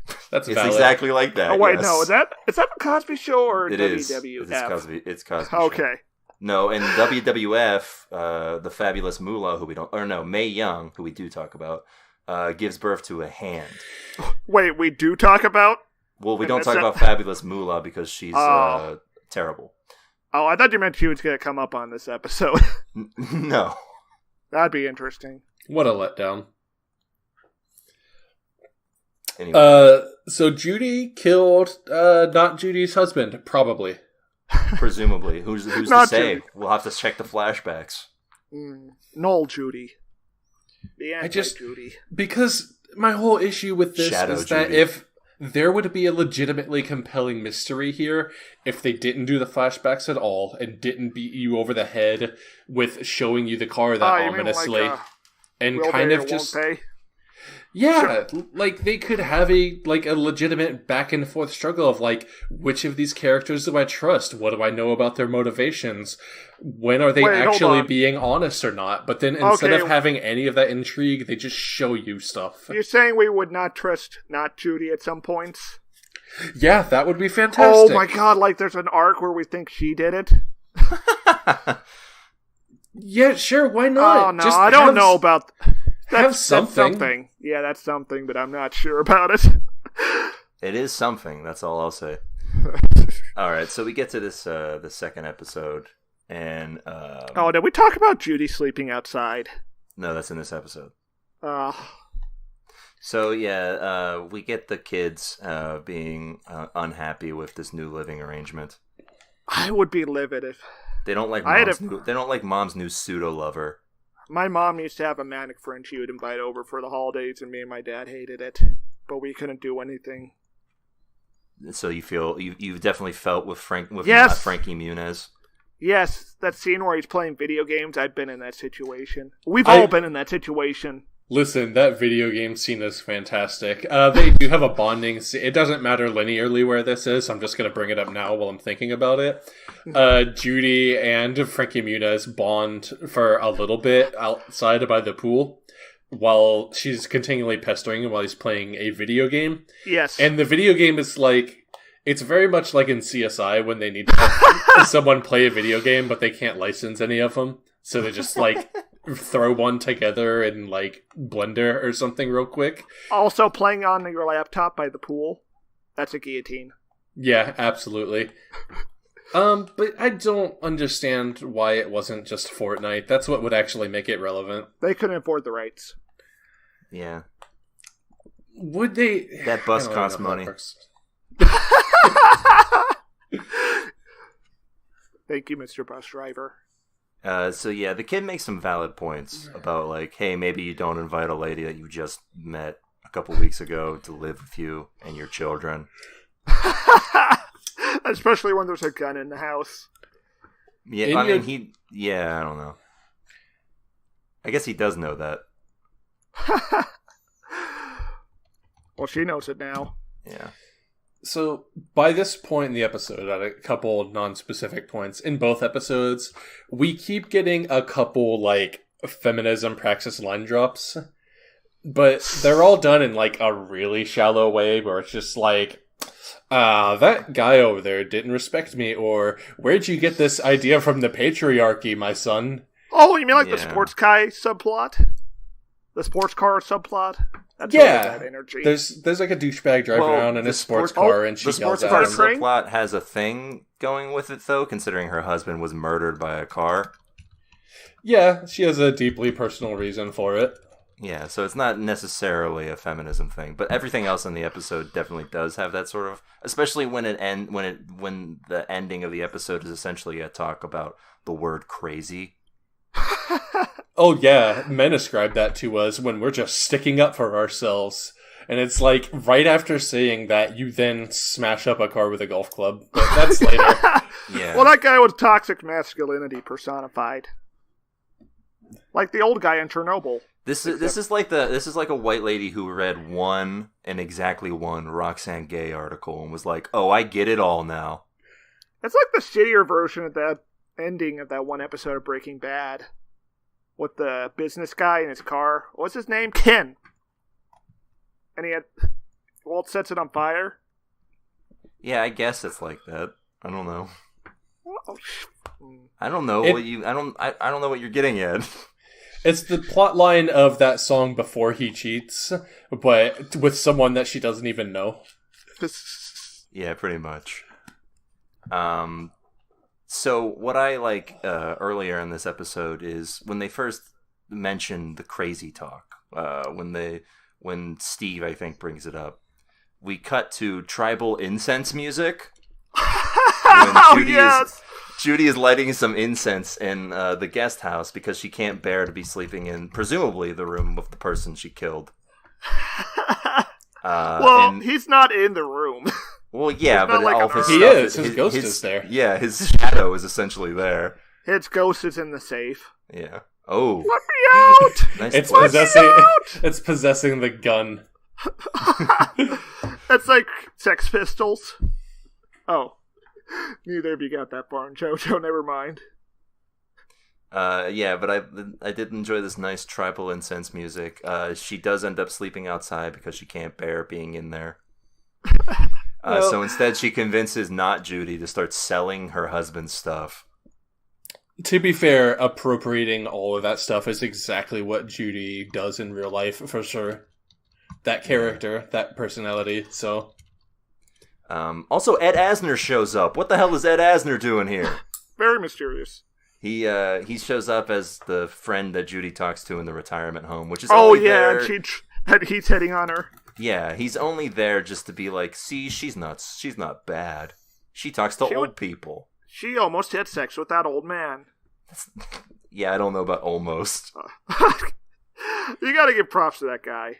He For recognized trying. that Yeah. he's at death's door. It doesn't matter if you miss a few shots. Look, this is classic sitcom actor Ed Asner. He could definitely get it still, if he wanted to.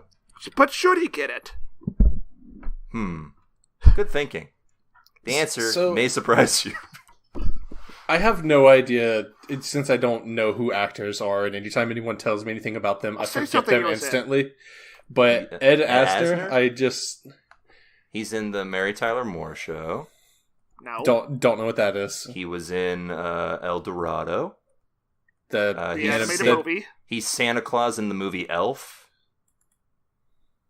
He plays the old man in Up. Okay, that's pretty good. We had to watch Up in middle school. He also just looks like that guy from Up, so I mean, I'm sure he's just modeled on him. Yeah, it is actually. It's pretty. I bring it up because the first thing I saw after quickly Googling him, so I could be kind of in the loop, is he apparently once wrote a book called "The Grouchy Historian," an old-time lefty defends our Constitution against right-wing hypocrites and nut jobs. I wonder if he was actually lefty or just liberal. He's pretty lefty. Oh. An old-time lefty, which is... So he's like Eugene Debs. Yeah, to be fair, he's been part of a movement for single-payer healthcare in California, so... That's good. Clap, clap. I will allow him. Since 1980. Good on him. Alright, that's ahead of the curve significantly. He had foresight. He's still not as cool as Bernie. Ed Asner is there, making friends with Judy.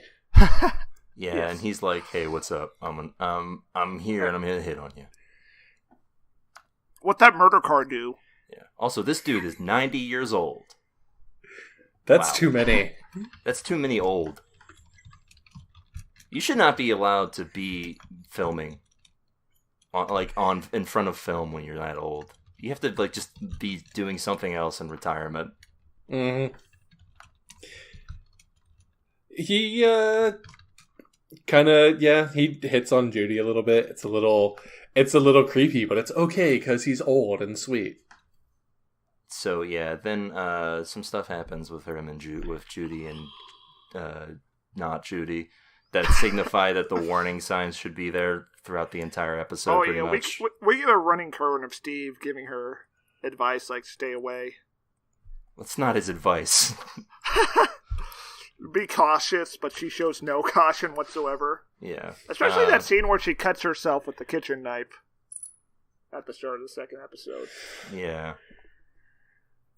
But yeah, what this second episode seems to suggest to me anyway, is that what this is going to be is a 10-episode slog of someone not figuring out the very obvious thing in front of them.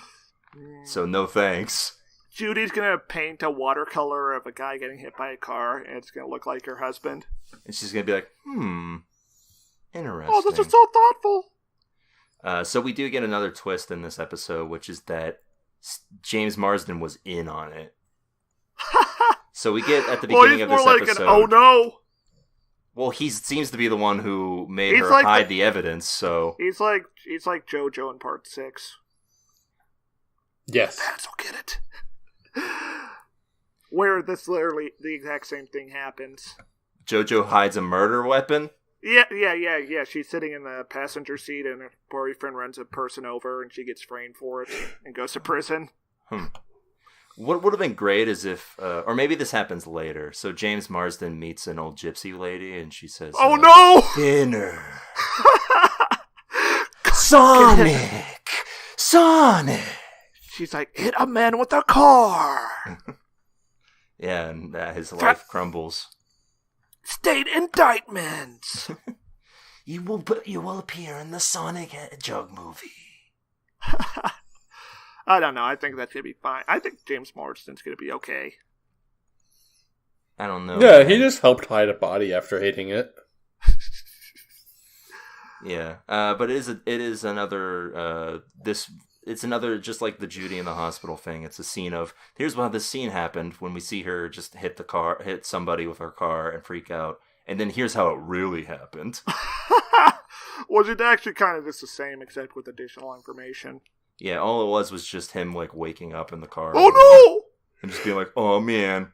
Oh, fuck! So then, yeah, we get the aforementioned crazy talk, followed by hashtag bash your car in. And that's pretty much it for that episode, which is not good. The first episode had a lot of promise in the halfway point. And I was pretty bored. And then it stops being promising and just goes into generic drama with occasional comedy. What's really kills me about this show is that even towards the end of the second not very good episode, like, the moment-to-moment dialogue in this show is pretty good. Yeah. And if you really, like, isolate any couple seconds of the show, it works all right. But I can't tell if the show is just trying to do, like, a flawed protagonist narrative. But the problem is that whether or not they're trying to do that doesn't mean anything, because it's not going to be perceived that way. Everyone's just going to be like, oh, these girls are awesome. I'm totally a Jen. Oh man, I'm a total Judy. Maybe there's self-awareness of that, because they do that when they were watching that old sitcom together. They were calling out which characters they are. If there is self-awareness of that, it doesn't seem like it's very obvious. So yes. Anyway, yeah, I don't think there's a lot of inspiration or inventiveness going on here. Yeah, when the most inventive you can get is just, here's this from a different angle that we purposely left out, then yeah, it's not going to be good. It's not even a Rashomon situation. It's just a... Also, Steve does not seem guilty at all. You were really defending this dude who obviously helped murder someone. I'm condemning him. He's not guilty at all. Oh, you mean like he doesn't... Showing remorse? Yeah, he's probably, yeah. He's just going about a day. He's just making his way downtown. Well, it wouldn't be a true white feminism Lifetime type of show if the guy wasn't. Oh, the man's the real villain. Yeah, this does kind of feel like a show you would see on Lifetime. I kept thinking that the whole time too. Like, this is a mediocre Lifetime movie stretched out into a season of TV. Oh, what you're telling me is it's a 10-hour movie? Yeah, I can't wait for more 10-hour movies. Oh, did you know that Lifetime, or is it Hallmark? One of them. The same channel. They got a policy that there will never be an interracial marriage. That's Hallmark. Couple. I believe that. I believe that 100%. It's not good. They would just get outrage from their target demographic. So, any 70-year-old women. Here's my hot take. Here's where I'm going. I think that those two Steve did hit that guy and then help hide the body, and that was good, actually. I don't think they hit the body, considering she knows what happened to it. Oh, right. Well, hid the murder weapon, but still. It was good? Yeah, and it was good, actually. Why? Why? Because I love it when it's a villain. Because I love it when the bougies go to war with each other more directly instead of getting us caught in the middle. Oh, good thinking, yeah. All right, but hear me out. What if Jen has a black friend who shows up and he's the one who gets caught in the middle? Oh, yeah. Then it's really a Lifetime movie. Or Jen unlocks the safe and gives the gun to one of her maids / house cleaners. Yeah. Any final thoughts on this show? No. Be gone. It's not very good. This is a tune out for Dead to Me. Out. This is a fuck off. Wow. Harsh. You could do better. You could do better for yourself. Apply yourself.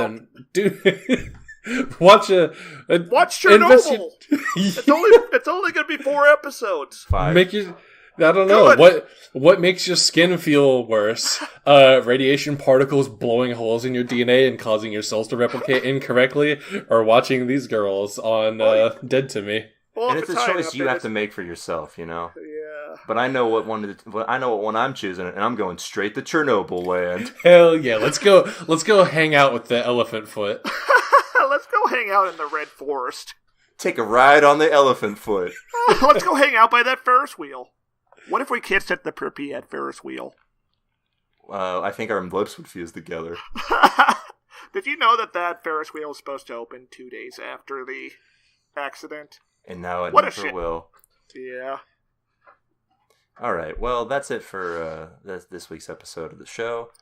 If you have any quips, comments, questions, foresights, or otherwise, you can send them to us at tvtunerspodcast@gmail.com. What's that email, Connie? Come on. Say it. It's at RealKeorain on Twitter.com. That's right. That's right. And if you can follow us on Twitter, that'd be great. I'm at Jesse Swanson. I'm at Stairmaster 2. You can follow me if you want, but my content is not equivalent to the others. I pretty much just retweet furries and video games. But that's if you and also angry socialism. So to be fair, that's almost my Twitter feed. Just switch out the furry stuff with the big-breasted anime women. That's valid. If you want to find the real at Connie, go to Mastodon. Well, that's true. Yeah, so that'll be on Twitter. That'll be Connie Barkshark, and Mastodon will be at Connie at chitter.xyz. Also, you can find me on Letterboxd. Peep my reviews. What the fuck is Letterboxd? It's like you post movie reviews. It's like my anime No, list. it's not. That's not real. Yeah, it is. I've read his Letterboxd. Thank you. It's nice. Thank you. And if you want to follow the show, you can. It's at TV Tuners on Twitter, and you can use the hashtag TV Tuners, and we'll give a glance at what you're saying. As always, we are on all of the podcatchers of your choice. We're on iTunes, Google Play, Stitcher, all the other ones. You name one, we're on it. Pokemon Go. Yeah, we're on Pokemon Go. You can download the podcast on Xbins along with your Xbox program. Wow, that's a deep cut. And you can give us 5 stars and leave us a review. It'd be very helpful to get us noticed. And if not, that's fine. We still love you. And we'll be back next week with more TV goodness. Until then, keep watching. Bye. It's over. I found him. Too easy. 5 minutes. That's all I'll spend on you.